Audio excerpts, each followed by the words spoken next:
દાહોદ જિલ્લાના સિંગવડ તાલુકાના પીપળિયા ગામેથી પ્રાથમિક શાળામાં ધોરણ 1માં અભ્યાસ કરતી 6 વર્ષીય માસૂમ બાળકનો મૃતદેહ મળી આવ્યો હતો.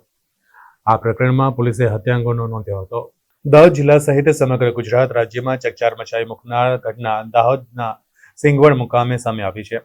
જેમાં 3 દિવસ પહેલા સિંગવડના પીપળિયા ગામે આવેલ પ્રાથમિક શાળામાંથી ધોરણ 1માં અભ્યાસ કરતી માસૂમ 6 વર્ષીય બાળકીનો મૃતદેહ પ્રાથમિક શાળામાંથી સાંજના 6 વાગ્યાની આસપાસ મળી આવ્યો હતો.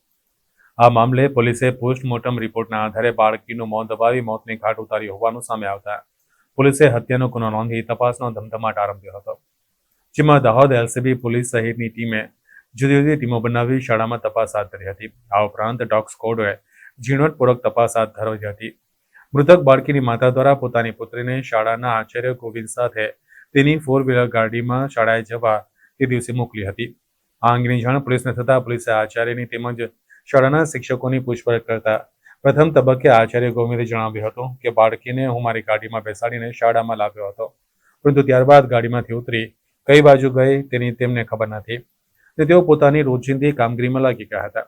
શાળામાંથી છૂટ્યા બાદ તેઓ ઘરે જતા રહ્યા તેમ આચાર્ય ગોવિંદે ઢોંગ કરી પોલીસને ગેરમાર્ગે દોર્યા હતા. જે બાદ પોલીસને ગળે ન ઉતરતા પોલીસે તેના મોબાઈલ ફોનનું ટેકનિકલ એનાલિસિસ કરતા જેમાં બાળકીને જે સ્થળેથી બેસાડેલ ત્યાંથી શાળામાં આવવા માટે લાગતા રોજિંદા સમય કરતાં બનાવના દિવસે વધારે સમય લાગેલ તેમજ કોલ રેકોર્ડ આધારે આચાર્યને ઊંડાણપૂર્વક અને યુક્તિથી પૂછપરછ કરતા આચાર્ય પોલીસની પૂછપરછમાં ભાંગી પડ્યો હતો. તેણે કબૂલ્યું હતું કે પોતાની ગાડીમાં બાળકીને બેસાડ્યા બાદ બાળકી સાથે છેડછાડ તેમજ અડપલા કરતા બાળકીએ બૂમાબૂમ કરવા લાગેલ, જેથી બાળકીનું મોઢું દબાઈ દેતા બાળકી બેભાન થઈ ગઈ હતી, જેને તેની ગાડીની પાછળની સીટમાં મૂકી શાળામાં લઈ આવ્યો હતો અને બાળકીને ગાડીમાં લોક મૂકી રાખી હતી અને શાળા છૂટ્યા બાદ પરત જતી વખતે આચાર્ય પોતાની જાતે બાળકીને શાળાના ઓરડા અને કમ્પાઉન્ડ દિવાલની વચ્ચે મૂકી આવ્યો હતો. તેની સ્કૂલ બેગ અને ચપ્પલ તેના વર્ગખંડ બહાર મૂકી દીધેલા હતા. આમ બાળકી સાથે દુષ્કર્મનો પ્રયાસ કરવામાં અસફળ થયેલા આચાર્ય ગોવિંદ નટે માસૂમ 6 વર્ષીય બાળકીનું મોઢું દબાવી મોતને ઘાટ ઉતારી દીધી હતી. તેવું પોલીસ દ્વારા તપાસમાં સામે આવતા ગ્રામજનો તેમજ સમગ્ર જિલ્લામાં ભારે ચકચાર મચી જવા પામી છે. આ મામલાની હકીકત સામે આવતા મૃતક બાળकीના परिवारजनों भारी गमगीनी छवाई है और सभी टीमों ने डिटेल इन्वेस्टिगेशन और एनालिटिकल वर्क किया. उससे ये प्रस्थापित हुआ कि ये क्राइम उसी स्कूल के प्रिंसिपल गोविंद नट के द्वारा किया गया था और जो टेक्निकल एनालिसिस के हिसाब से ये साबित हुआ.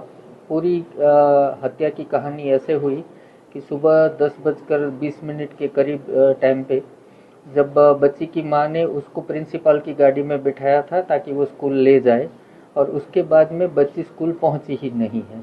वहाँ के बच्चों के स्टेटमेंट और टीचर के स्टेटमेंट से ये प्रस्तापित हुआ कि बच्ची वहाँ पहुंची नहीं. उसको उठा के उसके क्लासरूम के सामने प्लांट कर देता है और पुलिस से ये सारी चीज़ें छिपाता है कि मैंने तो स्कूल आके उसको उतार दिया था, बाद में क्या हुआ मुझे पता नहीं है. बट पूरा टेक्निकल एनालिसिस और उसका स्कूल छोड़ने का जो टाइम था उस हिसाब से उसके ऊपर शंका हुई हम लोगों को और उसी में पूछताछ के दरमियान इसने ये कबूल किया कि ये क्राइम इसने इस तरीके से किया.